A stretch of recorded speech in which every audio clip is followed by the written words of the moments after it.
Exit polls दिखा रहे हैं कि तेलंगाना कांग्रेस के साथ जा रहा है। हमारे साथ हैं सीनियर कांग्रेस लीडर रेणुका चौधरी जी।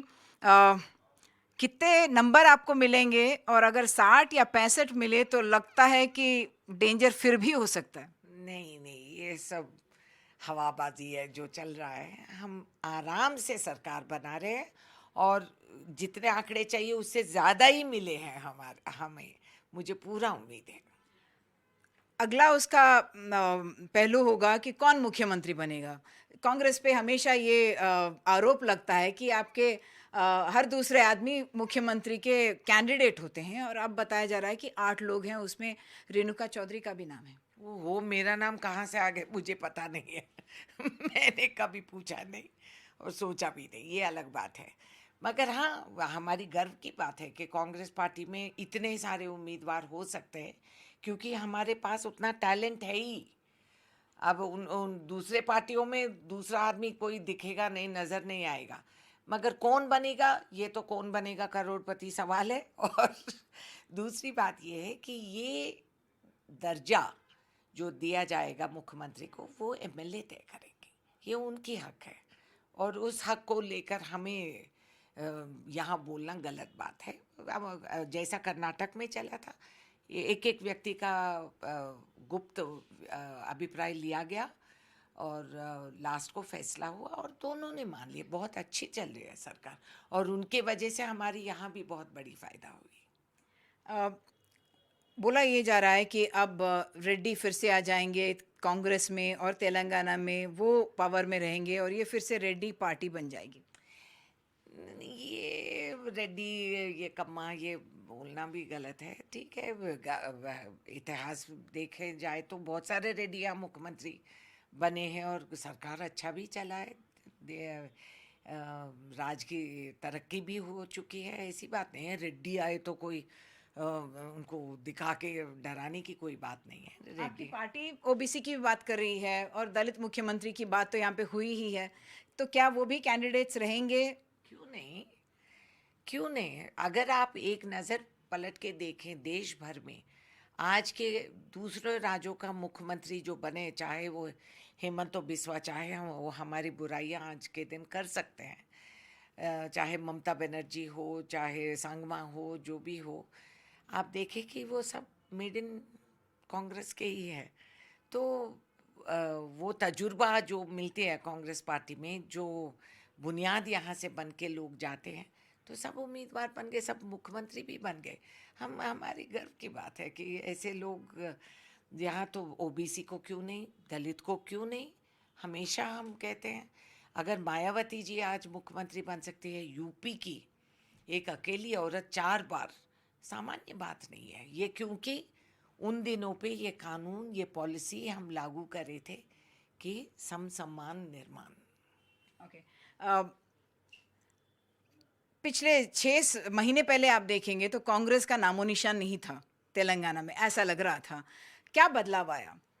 देखिए, एक मल्लिकार्जुन खड़गे जी हमारा प्रेसिडेंट बने। खड़गे जी की जो ज़मीन से जुड़ा हुआ तजुर्बा है, उसके इर्द गिर्द में कोई नहीं है। कोई अदर नेशनल पार्टी में कहीं भी कोई नहीं है। बहुत सुलझे हुए लीडर हैं। उन्होंने कई निर्णय, उनकी प्रयास, उनकी गाइडेंस और सारा पार्टी एकजुट में होकर जो हम लड़े हैं, जो इनके मुकाबले में हम आ गए, और जो हमारी कैडर की जिद और पकड़ जो रही, 10 साल में हम तंग आ गए इन लोगों के। जो न्यूसेंस हमारे साथ करे, ज़मीन पे हमारे केसेस, नुकसान, धरनी, पता नहीं क्या क्या कर दिए। जो बचा हुआ था सब कुछ इस्तेमाल कर दी ये केसीआर की सरकार लोगों पे हमला करने का। तो अब मासेस में रिजेंटमेंट है, क्लासेस में शायद वो एडजस्टमेंट में बैठ जाते हैं कि हमें क्या लेना देना, हमारा दुकान अच्छा चल रहा है तो हम चुप रहेंगे। ये अलग बात है। मगर तो जो क्या वही मास, दिखा दिखा जब वोटर टर्नआउट हुआ तो हैदराबाद तो 50 भी नहीं पार कर बड़ी पाया। शर्मिंदगी की बात है, बहुत अफसोस की बात है कि हम कहते हैं कि पढ़े लिखे लोग, हम सोचते हैं कि पढ़ा लिखा इज सुपीरियर टू अनपढ़। मगर ये कौन सी तरीका है। मैं सोचती हूँ कि सिटी के यूथ भी सबसे अच्छा टैटू ये है। ये टैटू जो हम लगाते हैं ये गर्व की टैटू है, गर्व की निशान कि देश में हम भागीदारी रहे। हम अपने इतिहास भूल के हम एक दिन छुट्टी मान के घर में बैठ के हम पार्टी बनाएंगे, ये अफसोस की बात कि पढ़े लिखे लोग अपनी जिम्मेदारी बंगलों में जो रहते हैं, फ्लैट्स में जो रहते हैं, कि वो वोट देने आते नहीं है। अब इसको हमें this is going to be the biggest challenge कि हम आज से शुरू करना है कि how to motivate the voter to come out. गलत बात, जब आप वोट नहीं करते हो ये जिम्मेदारी आपकी धुल नहीं जाती, क्योंकि कोई और आपका वोट गलत इस्तेमाल करते हैं या कोई दूसरा आदमी आ जाएगा जीत के जो आपकी नुकसान करेगा। बाद में तो मातम करते रहो, कोई फ़ायदा नहीं। एक आखिरी सवाल डायरेक्टली इस चुनाव से जुड़ा हुआ नहीं है, लेकिन डिलिमिटेशन की बात है।